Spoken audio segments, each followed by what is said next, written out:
They said the fire took everything. Her home, her beauty, her marriage, her child, even her name. And for years, the people who did it slept in clean sheets, walked under soft lights, smiled for cameras, and spoke about faith, grief, and second chances as if heaven itself had signed their lies. But what they never understood was this. Some women do not come back from the fire looking for sympathy. Some come back looking for the truth. And when the truth has been buried under insurance money, polished speeches, and fake mourning, it does not whisper when it returns. It burns. On the night Naomi Garrett was supposed to die, the house felt wrong long before the smoke appeared. It was the kind of wrong you cannot explain while you are living inside it. The silence had weight. The air felt stale. Even the walls seemed to be listening.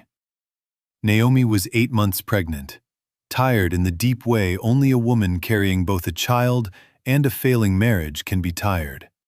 And she had spent the evening telling herself not to overthink the distance in Darius's voice.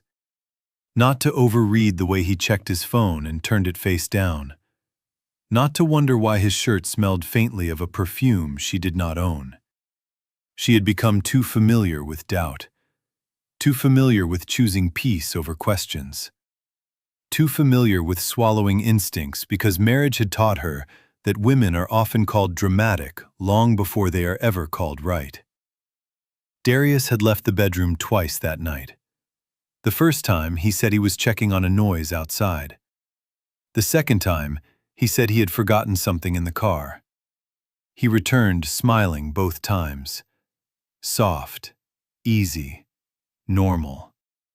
That was the part Naomi would later remember with the most horror. Not the flames, not the locked door, the smile. Because evil becomes truly frightening the moment it can still smile at you before it strikes. She had just started drifting into a restless half-sleep when the smoke reached her. At first, it was only a smell. Sharp, oily, wrong. Then came the cough. Then the heat. Naomi sat up too fast, one hand moving instantly to her stomach as the baby shifted hard inside her. She swung her feet to the floor and crossed the room toward the door, still half convinced there had to be some mistake, some kitchen accident, some electrical flare-up, something ordinary enough to survive. She grabbed the knob, turned. Nothing. She tried again, harder. Locked. Not swollen from heat, not stuck by chance. Locked.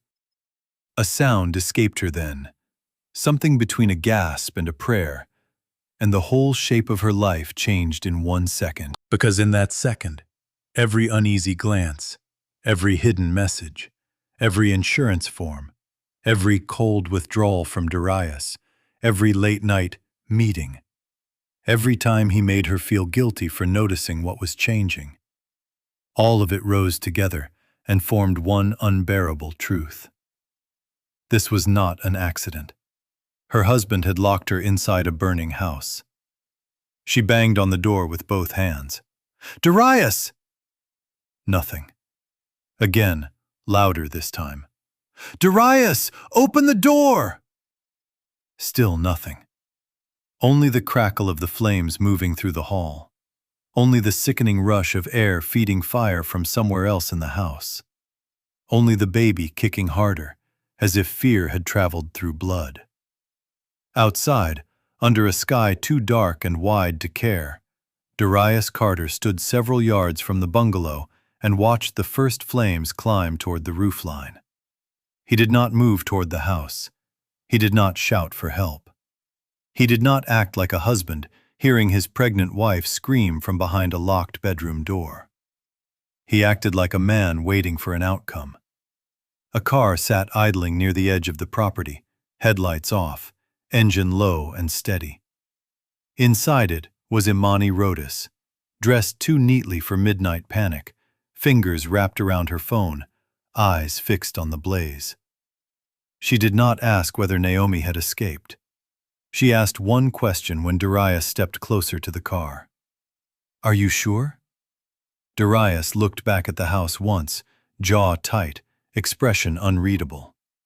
"No one's getting out of that."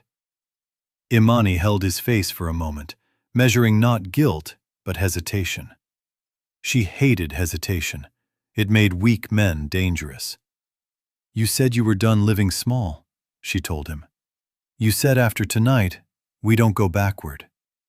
Darius swallowed. The fire reflected in his eyes and made him look almost haunted. But it wasn't conscience. Not really. It was the fear of crossing a line that could never be uncrossed. Imani leaned back in her seat. "Then don't start shaking now." Inside the bedroom, Naomi was choking. Smoke poured under the door and climbed the curtains in gray-black swirls, turning the room into a trap that was shrinking by the second. She grabbed a blanket, soaked part of it from a water glass and the bathroom sink, pressed it over her mouth, and looked wildly around for another exit. The window. She rushed to it, dragged at the latch, and forced it open just enough to let in a blast of night air. But when she looked down, terror hit all over again. The drop was bad. Not impossible for a healthy body in daylight with time to think, but she was heavily pregnant, dizzy, half blind from smoke, and the flames were already moving faster than reason. Still, it was a chance. She tried to climb up onto the ledge, then froze as pain tightened low across her abdomen.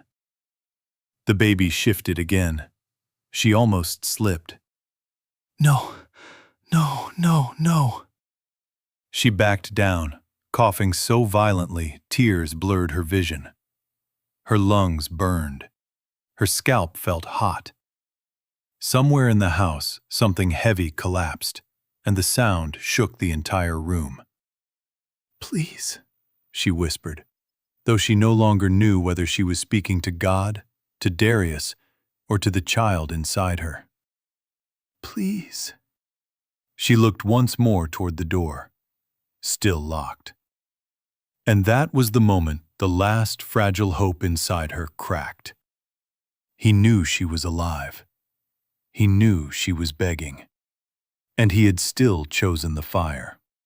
If you already know a woman who was betrayed like this deserves more than silence, comment, "Justice." Because Naomi's story did not end in that room. It started there. The truck came down the road almost by accident. Evelyn Ward had spent 30 years around fires, and retirement had not removed the instincts from her bones.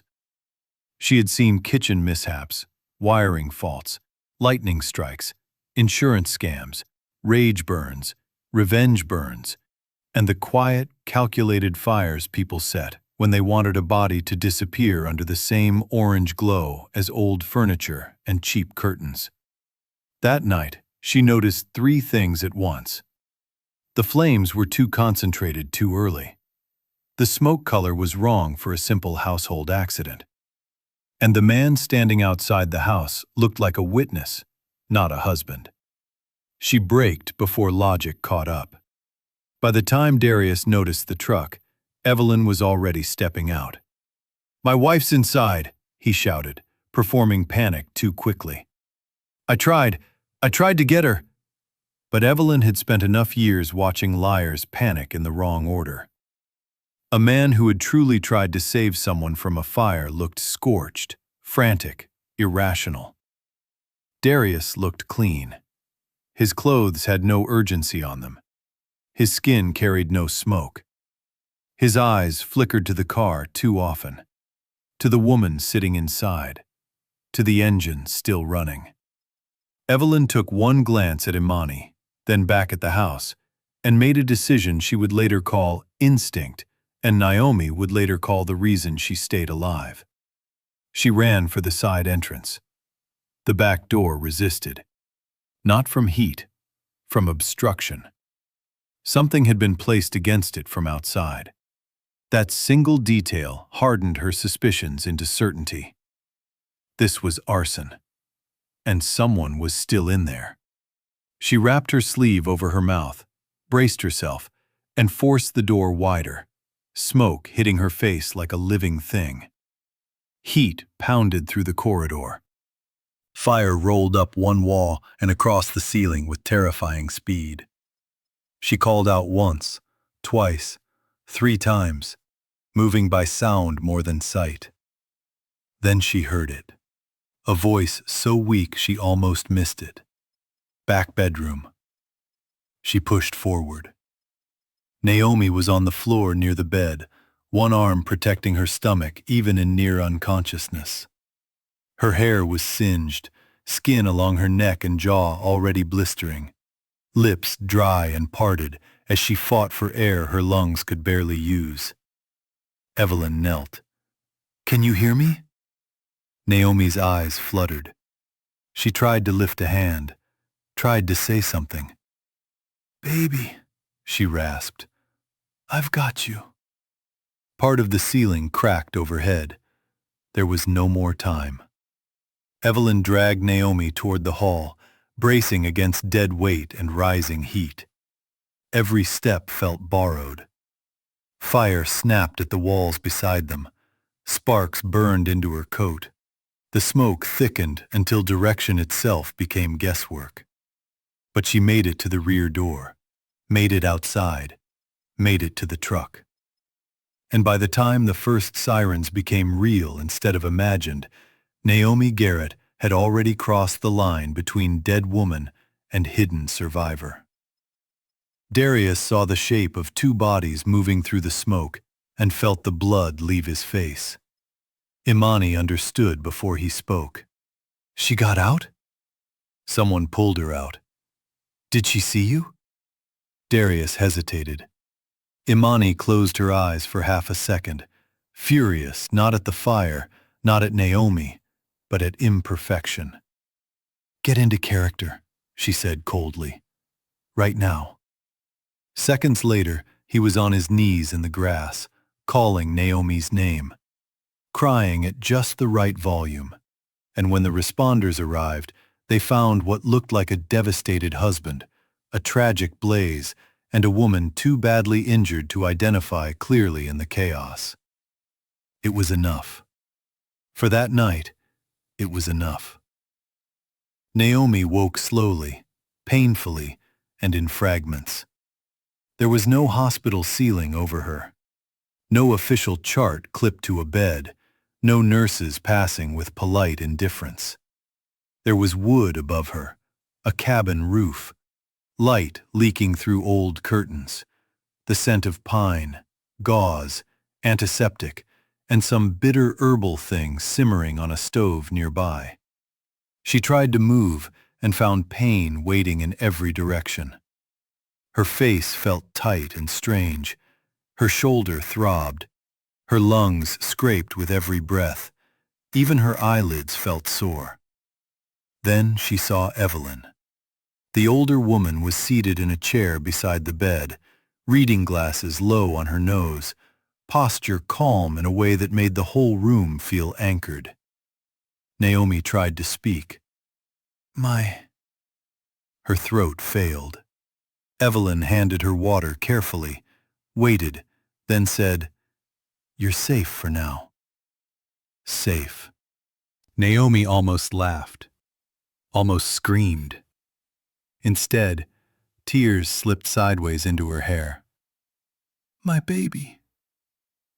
Evelyn nodded once. "Still alive." Naomi shut her eyes and let the relief break through her in one hard wave. The baby was alive. She was alive. Then came the next understanding. If both of them were alive, then what Darius had tried to do was not a nightmare. It was evidence. It was intention. It was a murder attempt interrupted only by chance and one retired fire marshal with the wrong timing for his plan. Evelyn told her everything. What she had seen outside. How clean Darius looked. How the back exit had been blocked. How the fuel pattern on the smoke suggested accelerant. How the woman in the car never once ran toward the house. How every instinct Evelyn had said the same thing. Someone wanted you dead. Naomi listened in silence. There are moments when shock does not look dramatic. It looks still. It looks like a woman staring at a blanket because if she looks directly at the truth, something inside her might collapse beyond repair. She thought of Darius rubbing lotion into her swollen ankles weeks earlier while telling her she worked too hard. She thought of him assembling a crib with careful hands. She thought of how recently he had asked whether she had updated all the insurance beneficiaries after the baby came. That memory hit like another fire. He had not just betrayed her. He had planned around her trust. And for the first time in her life, Naomi understood that not all monsters arrive with rage. Some arrive with charm, spreadsheets, and patient timing. I need the police, she whispered. Eventually, Evelyn said. Eventually? Naomi turned her head with effort, pain sparking across her face. He tried to kill me. I know. He's out there right now. I know. Then why am I here? Because Evelyn had seen what happened when the system met men like Darius. Money complicated everything. Sympathy complicated everything. Fire destroyed simple evidence. And a woman whose face was burned, whose child was still unborn, whose body was barely stable, was not in a position to win against a polished story already being told. You're here, Evelyn said quietly, because if they find out you survived before we're ready, they'll finish what they started. Naomi closed her eyes again. That sentence settled in the room like winter. Not because she doubted it, because she believed it instantly. The next days taught her a new shape of suffering. Survival was not dramatic. It was repetitive. Dressings changed, medication schedules, careful washing, short walks, long pain, short sleep, long nightmares. Sometimes she woke convinced she could still smell fuel. Sometimes she woke, hearing herself scream Darius's name. Sometimes she woke, thinking she was still in the bedroom, and clawed at the sheets until Evelyn turned on a lamp and brought her back. The mirror remained covered. Naomi did not ask to see it. Not yet. It wasn't vanity that stopped her. It was fear that if she saw too much too soon, she might stop recognizing the person who had survived. Weeks passed. The pain eased where it could. The skin tightened where it had to. Breathing became slightly less cruel. But the child inside her began pressing lower, and fear returned in a new form. What if he finds out about the baby? Naomi asked one evening, while rain tapped the windows. He won't, Evelyn said. What if he looks? Then we stay ahead. What if I can't? Evelyn looked at her over a mug of tea. Then I will until you can. For the first time since the fire, Naomi felt something almost like safety. Not peace. Peace was too clean a word. But a corner of the world where she was not being lied to. When labor came, it came hard. No warning worth naming, no gentle beginning. Just a pain that folded her in half at the small kitchen table, while thunder moved outside, and Evelyn cursed under her breath. The trip to the clinic blurred into contractions, headlights, wet roads, and the raw animal sound of Naomi's own voice as each wave tore through her already battered body. At the clinic, everything was speed and pressure. A nurse with tired eyes, a doctor asking questions Naomi couldn't answer, A fake name entered on a clipboard. Blood, sweat, fear. "Push," someone said. "I can't." "You can." "I can't." Then she did. Again and again and again until the world split with pain and remade itself in a cry. A baby girl. They placed her on Naomi's chest for only a moment before medical staff moved her to check her breathing. Naomi reached instinctively, weak but desperate, and when they returned the child to her arms, the room disappeared. Tiny fingers, warm skin, a mouth opening in outrage at life. Naomi cried in a way she had not allowed herself to cry since before the fire. Not out of fear, not out of shock, out of love so pure it hurt. "Hi," she whispered. "Hi, baby." The little girl turned her face slightly, as if recognizing something older than sight. Naomi kissed her forehead and understood in that instant what made motherhood so unbearable in dangerous hands.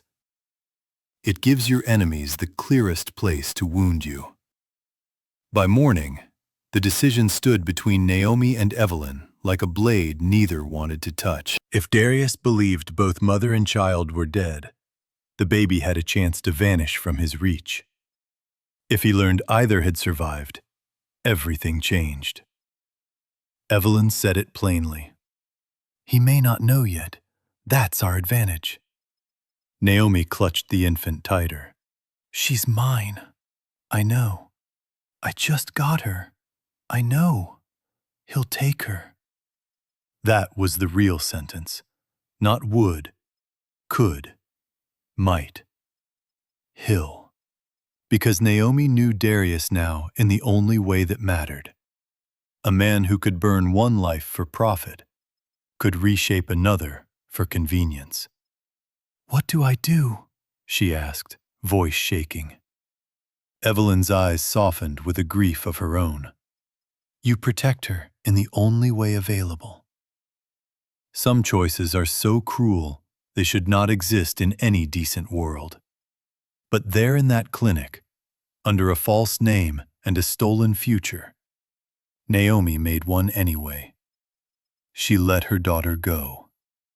Not forever in her heart, never there, but from her arms, from her scent, from the right to say, "I'm your mother, stay with me." Before Evelyn left with the baby, she stopped beside the bed.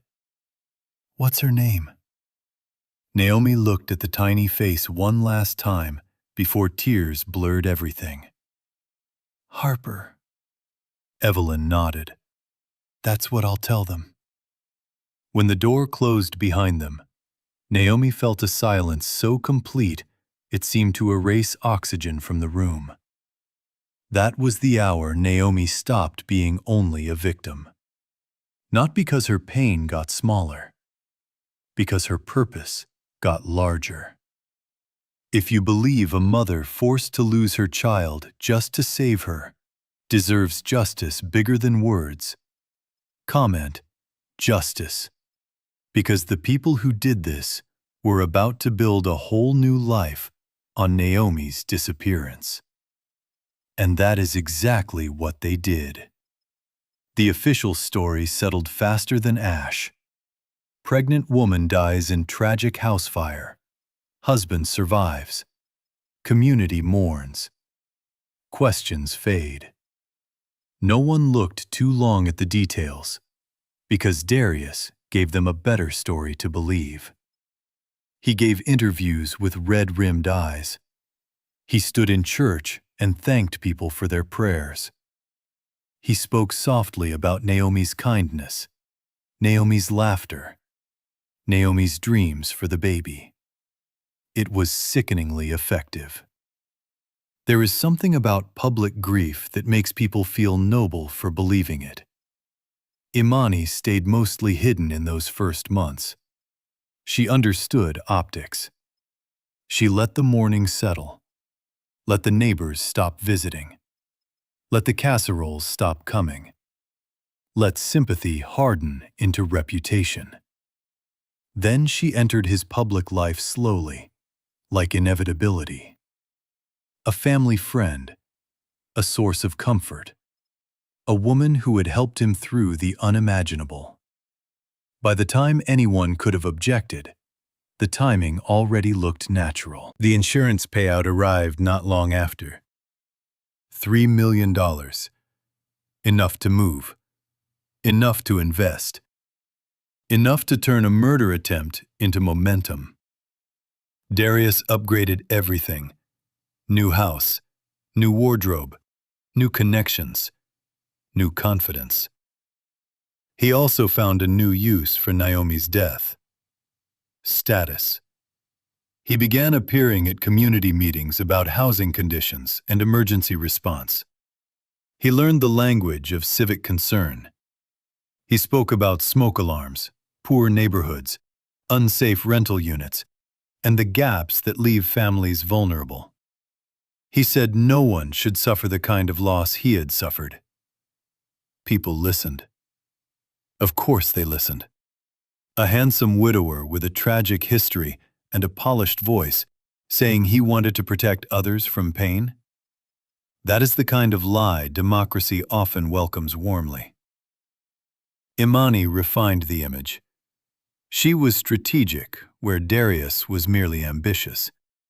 She saw not just headlines, but trajectory. City council first, then influence, then contracts, then access, then everything else power attracts. If Darius wore the mask, Imani adjusted the lighting. Meanwhile, hidden far from that new life, Naomi learned to live inside another kind of fire. Evelyn did not let her disappear into grief. "You can mourn," she told her, "but you don't get to become useless to yourself." Some days Naomi hated her for saying it. Some days that sentence kept her alive. Recovery became education. Evelyn taught her how fires speak after the flames are gone, how ceilings fall differently when accelerants are used, how entry points tell stories, how reports are written, how they are manipulated, how weak investigators miss what strong liars rely on, how insurance claims can expose motive if you know where to look. Naomi studied because pain without direction was turning poisonous inside her. She read burn manuals and case summaries. She learned evidence chains, property records, and payout structures. She took online courses first, then professional training later, under layers of careful identity management Evelyn helped build. It was not easy. Nothing about becoming someone new is easy when your old self is still grieving inside you.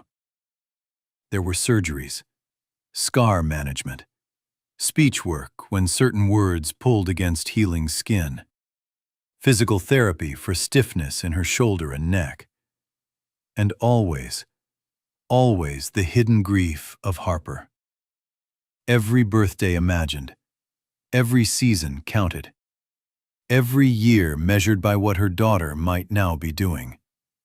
Walking, talking, first day of school, favorite color, bad dreams, best laugh. A mother can be absent from a child's life and still be haunted daily by ordinary milestones. Sometimes Naomi sat on the edge of the cabin porch at dusk and asked Evelyn questions neither of them could answer. "Do you think she knows I loved her?" "Yes." "How?" "Children know more love than adults give them credit for." "What if she hates me one day?" "Then you tell her the truth." "What if I never get the chance?" Evelyn looked out at the trees. "Then you make one." Years passed.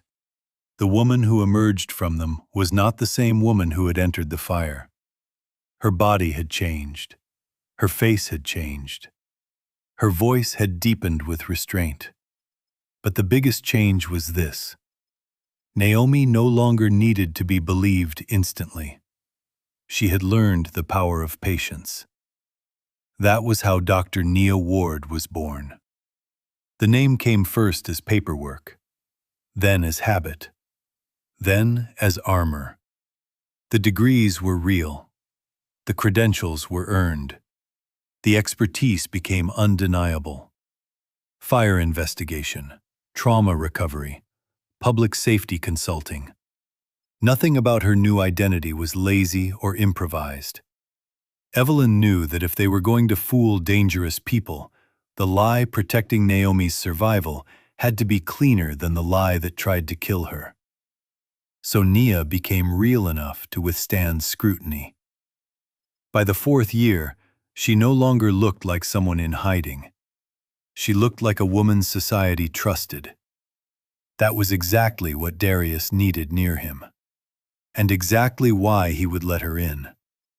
By then, Darius Carter had become more than a local figure with a sad backstory. He was a full campaign machine with donor lists, consultants, volunteers, printed slogans, and supporters who called him a man forged by tragedy. He was running for city council in Dallas, and Naomi's death sat at the center of his moral brand.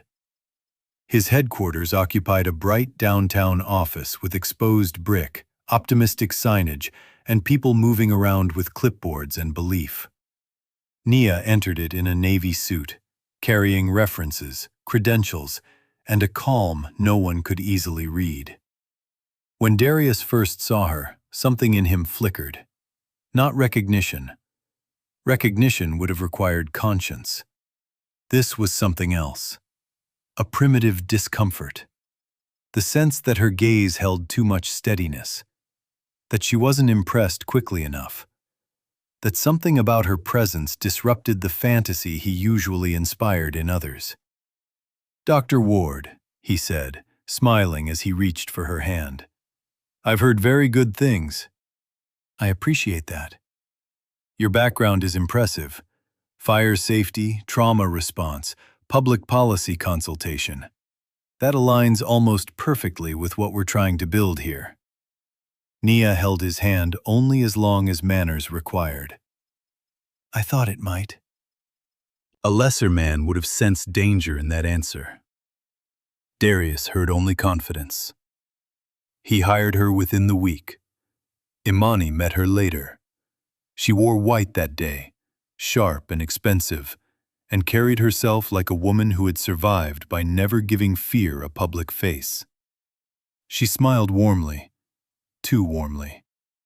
Complimented Naya's record, praised her work, asked careful questions that sounded casual. "Where were you based before this? Who recruited you? How did you get interested in trauma work?" Naya answered everything cleanly. Imani smiled through all of it, but behind the smile, something cold had already begun to move. Inside the campaign, access came faster than Naya expected. Darius liked surrounding himself with useful people he thought he could control. Naya was useful. She revised public safety speeches, flagged sloppy fire statistics, suggested outreach events, and strengthened his image with real expertise. At the same time, she started collecting. Archived statements, insurance references tucked into old files, expense reports, donor names connected to property interests, emails printed and forgotten on side tables, versions of Darius's grief story that shifted depending on the audience. That last part interested her most. Truth does not have to rehearse. Darius's did. In one speech, Naomi had died trying to save the unborn baby. In another, he had almost gone back inside but been dragged away. In a private donor dinner anecdote, he claimed smoke had overwhelmed him before he could reach the hallway. The details changed because none of them had happened. Naya built timelines quietly. One evening, Alone in her apartment, she spread copies across the table and traced the inconsistencies with a red pen. Dates, statements, payment routing, insurance receipt lag. A fast transfer through an LLC that eventually brushed an account linked loosely to one of Imani's consulting entities. That was when another name appeared. Silas Rodis, Imani's relative, former arson investigator, current security consultant, though no one seemed able to define exactly what he secured. Naya asked about him casually the next day. Darius shrugged. Family loyalist, helps with a few things behind the scenes. Imani's eyes met Naya's for half a heartbeat too long. Behind the scenes. Yes, Naya thought. I'm sure he does. She brought the name to Evelyn that night. Evelyn's face tightened. I know the type, she said. Men who leave public service because ethics got in the way of profit. You think he helped? I think people like Darius don't light matches alone when money is involved. That meant the fire had likely been more organized than even Naomi first believed. Not just lust and greed. Infrastructure, advice, cleanup. The case was getting bigger. And still, the part that undid her most had nothing to do with Darius. It was Harper. Evelyn had kept one promise from the beginning. When the time was right, they would find her. Not before Nia could protect her. Not before Nia could survive being found. Now the time had come. Through sealed hospital traces, an old social worker, and one retired nurse whose memory was better than policy, they located the adoption. Bennett family, suburban neighborhood, clean record, stable home. No obvious connection to Darius or Imani. Harper Bennett. Nia sat in her car 3 houses down and watched the front yard like it held the moon. Then the door opened and Harper ran out. Little sneakers, wild curls, a laugh that came from somewhere Naomi recognized instantly, even though logic said recognition should be impossible. There are moments when the body knows before the mind does. Nia's hands began trembling on the steering wheel. Harper chased a ball across the grass, tripped, got up laughing, and turned toward a woman on the porch, her adoptive mother, who called something out with easy affection. The Bennetts loved her. That much hurt and healed at the same time. Nia cried in silence because her daughter was safe. Nia cried harder because her daughter was safe without her. That night, she did not go back to the campaign office files. She sat in Evelyn's kitchen and said only one sentence. She laughs like she belongs to me. Evelyn reached across the table and squeezed her wrist. She does. Weeks later, at a community school supplies event organized by the campaign, Destiny placed Harper in front of Nia for the first time. Nia did not know the Bennetts volunteered there. Harper was at a craft table when a box of crayons tipped and rolled across the floor. Nia bent automatically to gather them, and one small hand reached for the same red crayon at the same moment. Their fingers touched. Harper looked up. Those eyes. Naomi had spent years wondering whose eyes Harper had inherited. The answer hit instantly. Not Darius. Hers. Soft, observant, dark with that same depth that seemed to take in a room before speaking. Thank you, Harper said. Nia smiled, though the muscles in her face felt newly fragile. You're welcome. Harper studied the scar line near her jaw with the frank curiosity children have before the world trains them into politeness. Did that hurt? Nia crouched. A long time ago. Does it still hurt? Sometimes. Harper nodded gravely, as if pain deserved proper attention. My teacher says brave people are the ones who keep going even when it still hurts. Nia almost forgot how to breathe. Children do not know when they are speaking directly into the brokenest part of an adult. That line stayed with her through the whole event, through every handshake, every campaign volunteer, every fake smile from Darius. Brave people keep going. It sounded small. It felt sacred. If you want the truth they buried in that fire to finally break open, comment, reveal. Because by this point, Naomi wasn't just gathering evidence.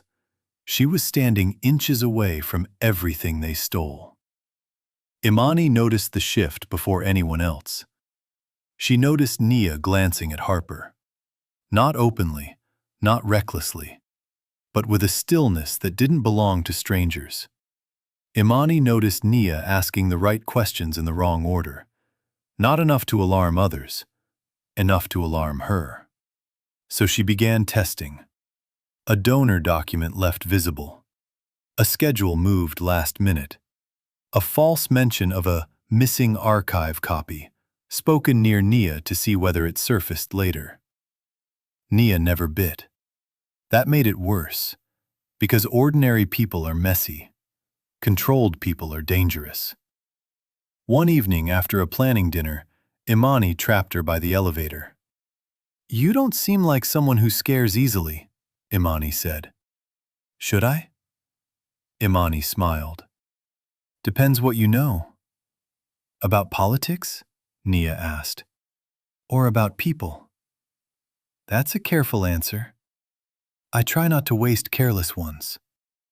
For the first time, Imani's smile thinned into something honest.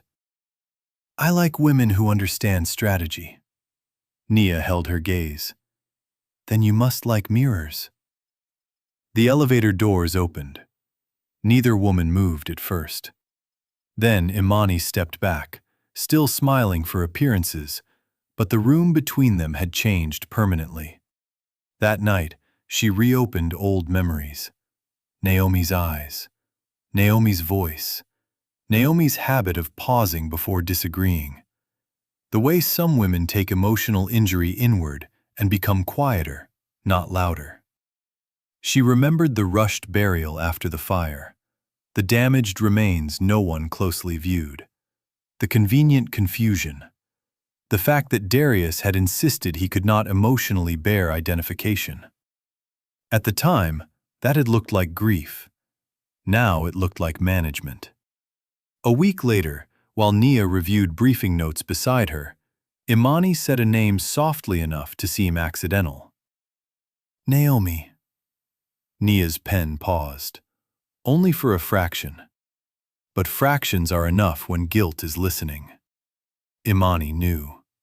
Not fully yet, not with proof, but with instinct. And instinct made her dangerous. Darius, meanwhile, remained magnificently blind. He admired Nia's intelligence, liked how she strengthened his fire safety platform, and occasionally found excuses to linger near her desk, talking about purpose, public service, and how tragedy had changed him. "Changed you?" Nia would think, while nodding politely. "Yes, into a better liar." She kept building the case. A former clerk quietly provided an earlier draft of the incident report before it had been edited into blandness. The first version mentioned likely accelerant, external obstruction near rear exit, witness behavior inconsistent with rescue attempts. Those notes never made it into the final public record. Someone had intervened. Silas surfaced again in communication around that time.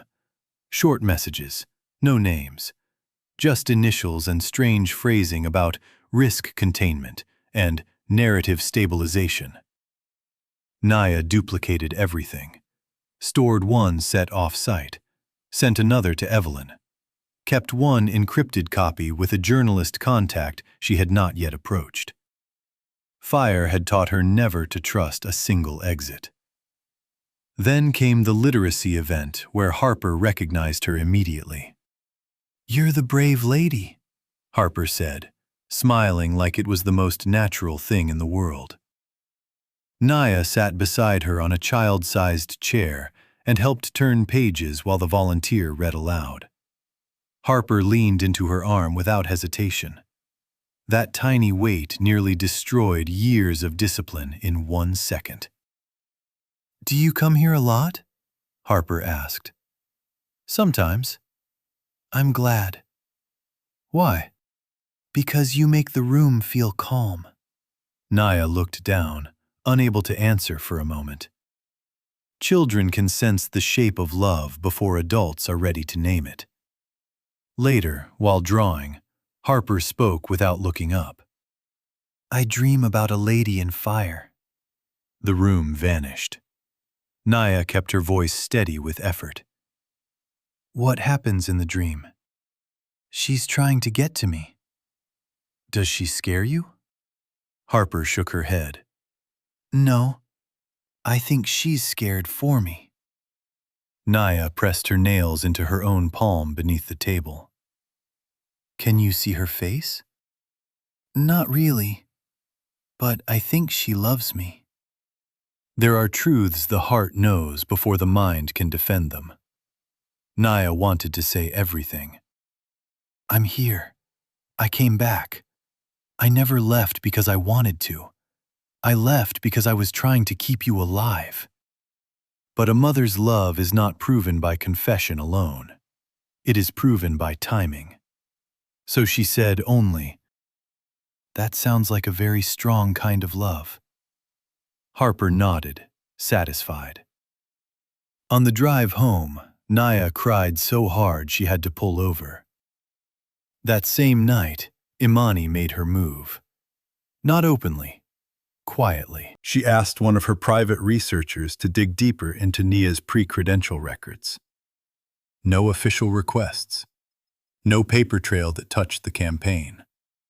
She wanted discrepancies, old photographs, burned edges, anything identity reconstruction might have left behind. When the initial report came back too clean, Imani was not reassured. She became certain. Because some women only fear what they can prove. Imani feared what she could feel. The fundraiser approached like a storm everyone called elegant. It would be the biggest night of Darius's campaign so far. Donors, press, local power brokers, civic organizations, photographs, speeches, checks. A ballroom full of expensive fabric and moral theater. Darius planned to center the speech around Naomi again. Her death, his pain, his commitment to making the city safer.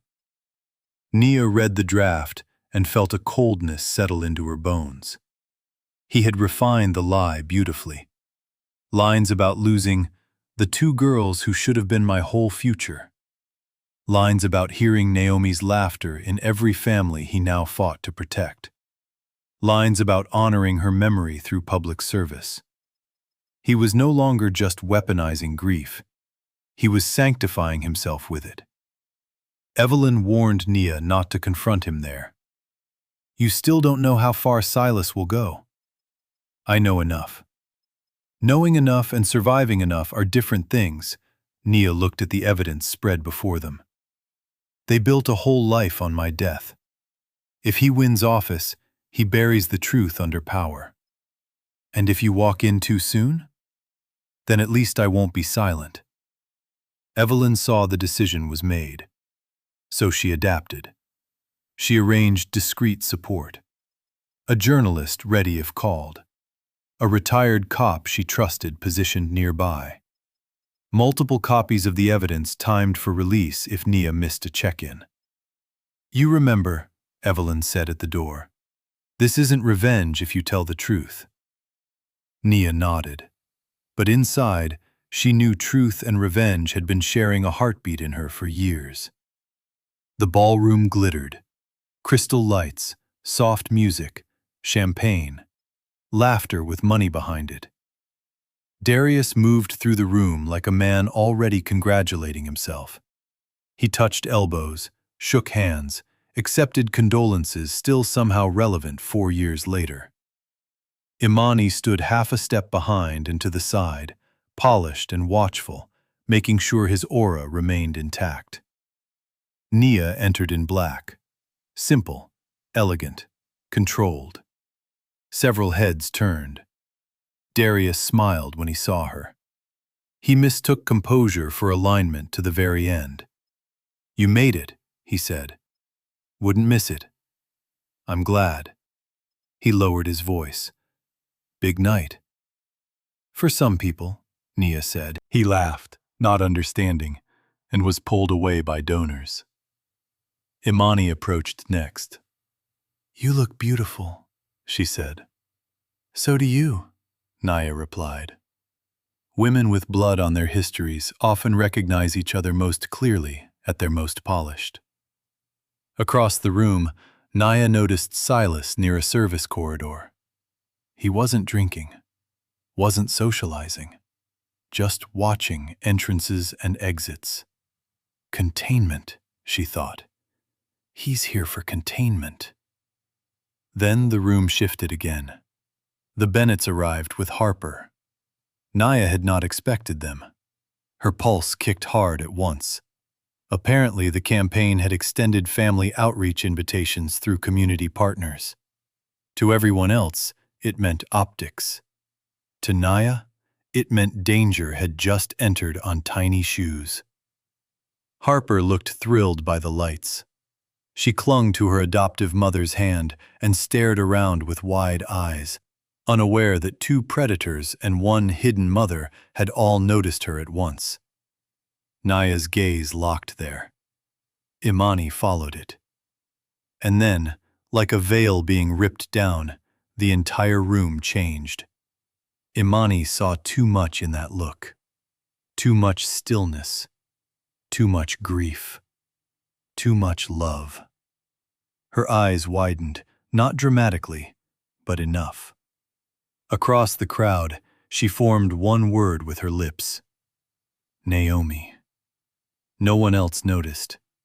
Nia did. Silas received a subtle signal moments later and began adjusting position toward the Bennetts' side of the room.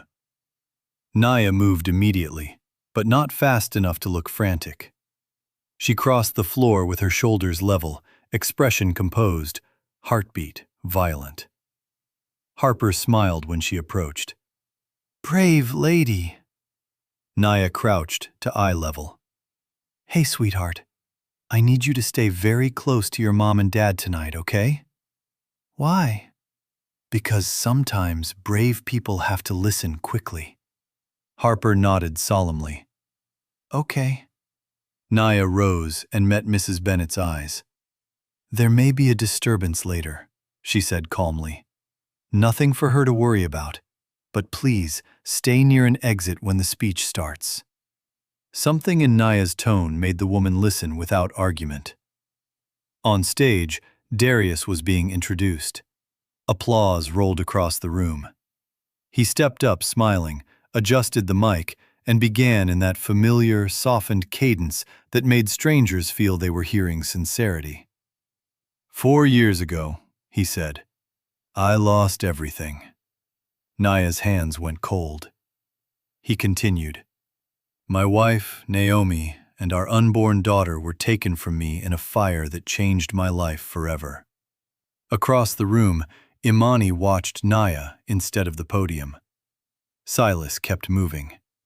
And the lie, polished beyond reason, echoed into microphones as if repetition could turn sin into history.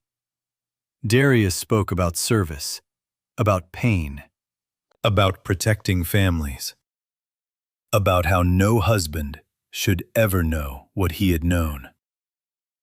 At that line, something in Nia became very still. Not broken, still. Because there comes a point in some women's suffering where emotion becomes blade sharp. No shaking, no pleading, just clarity. She slipped her hand into her bag and wrapped her fingers around the drive containing the evidence. Another copy was already with Evelyn. another with the journalist, another set to transmit if she triggered it. No single exit. Silas changed direction suddenly and started toward the side where the Bennets stood. Nia moved into his path. "Can I help you?" she asked. His eyes flicked to her face, then to her scars, then back to the stage. "Just making sure the evening stays smooth." "For whom?" Silas almost smiled. "For the campaign." Nia held his gaze. "Funny. I'm here for the truth." That made him pause. Behind them, Darius's speech swelled toward its emotional peak. "I carry Naomi with me every single day." Nia turned from Silas and walked toward the center aisle. He did not stop her. Not yet. Maybe he thought she still lacked the courage. Maybe Imani thought she still lacked the proof. Both were wrong. If you want every lie Darius and Imani built on Naomi's pain dragged into the light, comment, reveal. Because this was the moment the dead woman in their story finally stood up. Nia kept walking until she reached the front. Darius saw her and faltered mid-sentence. Just a tiny crack. Enough. People noticed. Not because they understood why, because confidence had broken rhythm. Nia did not ask permission. She stepped onto the stage. Security hesitated because she belonged there. The audience went silent because they sensed something real was replacing performance. Darius stared at her like memory was trying to claw its way through disbelief. "Dr. Ward," he said into the mic with a laugh too thin to survive. "I think we can save questions for after." "No," Nia said. Her voice carried cleanly. The room froze. "No more after. You've had 4 years of after." A murmur rippled through the audience. Darius's campaign manager rushed forward, but Imani raised a hand from below the stage, stopping him. She wanted to know how much Nia had. Wanted to hear the shape of the danger before choosing her next move. Darius forced a smile. "I'm not sure what this is." "That," Nia said, stepping closer, "is exactly the problem. You've spent years pretending you're not sure what anything is." She turned to the audience. "You were invited here tonight to support a man who says tragedy made him noble. A man who says a fire took his wife and unborn child from him." She looked back at Darius.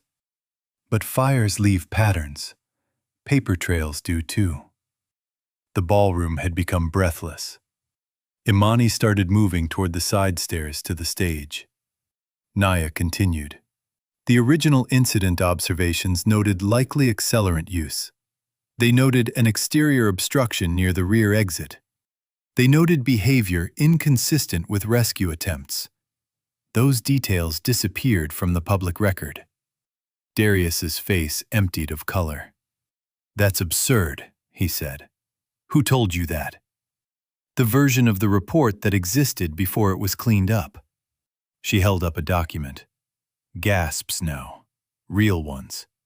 The insurance payout that followed routed through entities tied to private accounts connected to this campaign's early funding.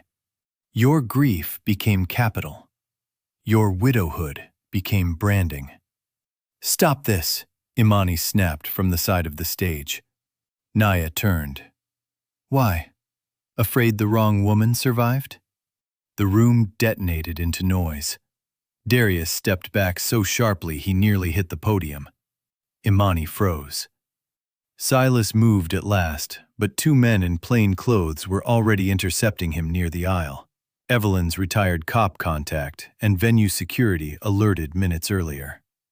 Nia faced the audience again. "My name is not Dr. Nia Ward." Silence. the kind that makes chandeliers seem loud. "My name is Naomi Garrett." A woman in the crowd covered her mouth. Someone near the back whispered, "No." Darius shook his head instantly, violently, like denial could outpace evidence. "No. No, this is sick. Naomi is dead." Naya's eyes never left his. "You locked me in a burning house while I begged for help." His lips parted. Nothing came out. "You stood outside and watched." "That's a lie. You used my death to build this." She gestured to the room, the donors, the banner, the stage lights. "You used my child's supposed death to make yourself look righteous." Harper, held now tightly by the Bennetts near the exit, stared up at the stage with a confusion that would one day become understanding. Imani recovered first. "She's delusional," she said sharply. "This woman is manipulating trauma for attention." Naya reached into her bag again and handed the drive to the journalist who had quietly come forward from the side. "Then publish everything." The journalist didn't hesitate. Imani saw it happen and lost her calm fully for the first time. "Don't you dare." "Oh, I dare," Naya said, and for the first time anger entered her voice unhidden. "I dared when I learned you sat in a car and watched my house burn. I dared when I gave up my daughter to save her from both of you. I dared every day I wore scars you paid for with ambition." The audience had stopped being supporters. They had become witnesses. That is the thing liars fear most, not truth by itself, truth with an audience. Darius tried one last time. "This is insane. If you were Naomi, prove it." Naya almost smiled.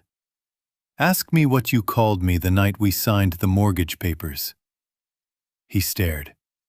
"Ask me which lullaby your mother used to hum, and you said you'd sing to the baby." He said nothing. "Ask me which floorboard near the kitchen used to creak every winter, and how you promised to fix it." Still nothing. Because memory belongs to the person who survived it, not the one who tried to profit from its destruction. Evelyn stepped forward then from the rear of the room, no longer willing to remain unseen. "I pulled her from that house," she said. Every head turned. Darius looked like a man watching his own grave being dug with elegant hands. Evelyn's voice carried the authority of a lifetime. "The rear exit was blocked. The fire pattern was wrong. And your behavior that night was the behavior of a man waiting, not rescuing." Silas broke from the men holding him long enough to shout, "You don't know what you saw!" Evelyn turned on him with old fire marshal steel. "I know exactly what I saw. I spent 30 years learning the difference between accident and intention." The journalist was already sending files. Phones were already out. Whispers had turned to recording screens and frantic messages. Imani made a choice then. She pivoted for the side exit. Not to leave quietly, to escape before the walls closed. But the problem with spending years perfecting control is that panic looks ugly on you when it finally arrives. She was stopped before she reached the door. Darius remained on stage, abandoned by performance at last. His face had gone gray. No speech, no tears, no crafted sincerity. Just a man discovering that the dead can, under certain conditions, walk back into the center of your borrowed life and call you by your real name. Murderer. Naya did not say it aloud. She didn't need to. The room already knew. If you believe truth matters most when powerful people think they buried it forever, comment, justice. Because Naomi did not just survive. She forced the world to finally look. Police questions came fast after that. Statements, separation, phones collected. people pulled aside. The night did not end in a dramatic instant. Real consequences rarely do. They begin in chaos and paperwork, in stunned witnesses and suddenly cautious attorneys, in the long, slow collapse of images once mistaken for character. But one moment cut through all of it. Harper. While adults swirled around the aftermath, the little girl slipped her hand from Mrs. Bennet's for a second and stepped toward the side of the room where Nia stood with Evelyn. No one stopped her quickly enough. She looked up at Nia's face with that same impossible stillness children sometimes have when they are standing at the edge of a truth they can't fully name. "Are you the lady from my dream?" Harper asked. Every sound around Nia blurred. She knelt carefully, tears already burning. "Yes," she whispered. Harper frowned the way thoughtful children do when trying to fit new pieces into an old feeling. "I knew you loved me." Nia's body folded around that sentence. Not physically, spiritually. The years, the fire, the hiding, the silence, everything inside her gave way to one raw ache of relief. She did not say, "I'm your mother." Not there. Not like that. Not while the child's whole world was still shifting beneath her feet. Instead, she said the truest, safe thing. "I always will." Mrs. Bennet reached them then, emotional and shaken, but not cruel. She had clearly understood enough to know this was no ordinary encounter. Harper looked between them all. "Did something bad happen?" Nia glanced at Evelyn, then back at the child. "Yes," she said gently. "A long time ago. But it wasn't your fault."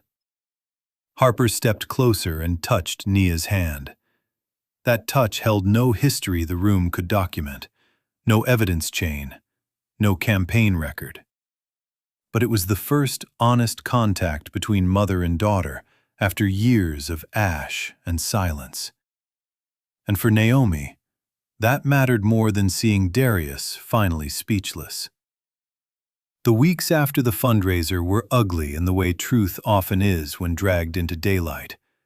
News cycles shifted, supporters denied, opponents capitalized, lawyers circled. But documents do not get less real because they become inconvenient.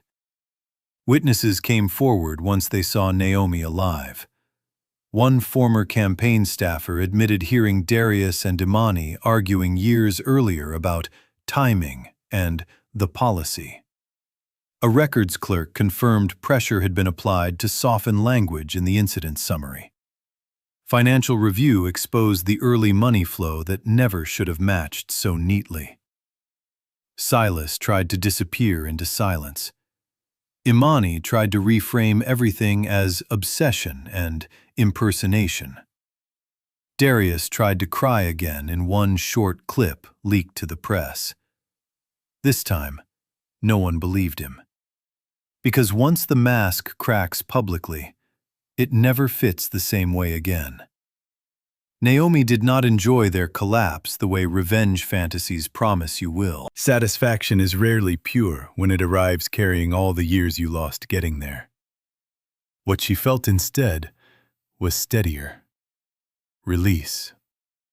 Not total, not magical, but real.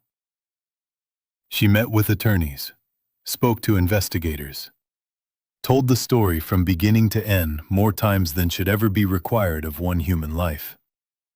Each retelling hurt. Each retelling also reclaimed something. Names, facts, sequence, intent. That is how stolen lives are rebuilt, one true sentence at a time. The hardest part remained Harper. Courts and counselors moved slowly, as they should. The Bennets loved the child deeply and had raised her with care. Naomi never wanted to turn Harper into another battleground. She wanted truth without tearing safety apart. That required humility, patience, and a kind of maternal courage different from the night of the fire, but no less demanding. So she waited again, met counselors, answered questions, read every recommendation, took every step required. The Bennets, to their credit, did not respond with fear alone. They responded with pain, compassion, and the complicated grace of good people caught inside a tragedy they never created. Mrs. Bennet cried during one meeting and said, "I don't want to lose her." Naomi answered with tears in her own eyes, "Neither do I." That was the first honest bridge between them. Because the child at the center of it all was not a possession. She was a person. And all three adults who truly loved her had to learn how to build a future around that fact. Months later, Harper sat in a garden behind a family counselor's office, drawing with chalk while Naomi sat across from her on a bench. No cameras, no campaign banners, no danger.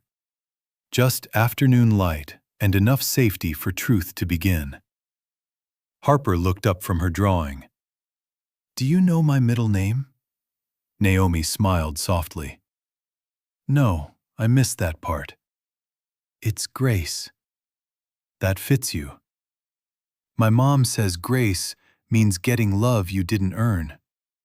Naomi's eyes filled. "Your mom sounds wise." Harper hesitated, then asked the question she had been circling for weeks. "Were you there when I was a baby?" Naomi took a slow breath. "Yes." "Did you leave me?" There is no painless way to answer a child with the truth. "I let other people keep you safe, because I couldn't keep bad people away yet." Harper considered that. "Were you trying to come back?" "Every day." A pause. Then Harper stood, crossed the little patch of grass, and leaned carefully into Naomi. Not fully. Children are honest about pacing too, but enough. Enough for Naomi to close her eyes and feel the first small shape of reunion. "I'm glad you didn't die," Harper murmured. Naomi held that sentence like something holy. "So am I." If you've stayed with Naomi this far, comment "reveal," because some secrets don't just destroy lives when they're hidden. They also heal lives when they finally come out. In the end, what Darius and Imani never understood was simple. They thought fire was an eraser. They thought enough damage could remove a woman from the world and leave only opportunity behind. They thought motherhood could be burned, identity could be replaced, and truth could be managed like messaging at a fundraiser. They were wrong on every count. Because Naomi did not come back to be pitied. She came back to be witnessed. She did not rebuild herself to haunt them with mystery. She rebuilt herself to stand in light and say, "I remember." And when she finally did, the life they had built on her ashes could not survive the sound of her voice. In quiet moments now, Naomi still carried scars that tightened in cold weather. Still woke some nights with smoke in her memory. Still grieved the years Harper lost not knowing her. Survival had not made her untouched. It had made her true. Sometimes Harper would ask to hear a brave story before bed, and Naomi would tell one. Not always about fire, not always about evil, not always about herself. Sometimes just about women who kept going when keeping going was the only miracle left. Sometimes Harper would fall asleep holding Naomi's hand, and every time that happened, Naomi would sit in the dim room and think about how close the world had come to losing this. Not just her life, this. A child breathing safely, a mother present, a truth no longer buried. That was justice too. Not only courtrooms and headlines, not only public disgrace, not only the fall of those who lied. Justice was also the return of what evil failed to finish. a voice, a name, a daughter's trust, a future reclaimed from the edge of a flame. So when people later asked Naomi how she survived, she never answered with one dramatic sentence. She survived because one woman stopped her truck. Because one child's life mattered more than one mother's heartbreak. Because lies eventually grow heavy enough to collapse. Because patience can be sharper than rage. Because truth, when protected long enough, learns how to walk back into the room on its own. And because somewhere inside the fire, when everyone else believed the story was over, Naomi Garrett decided it wasn't.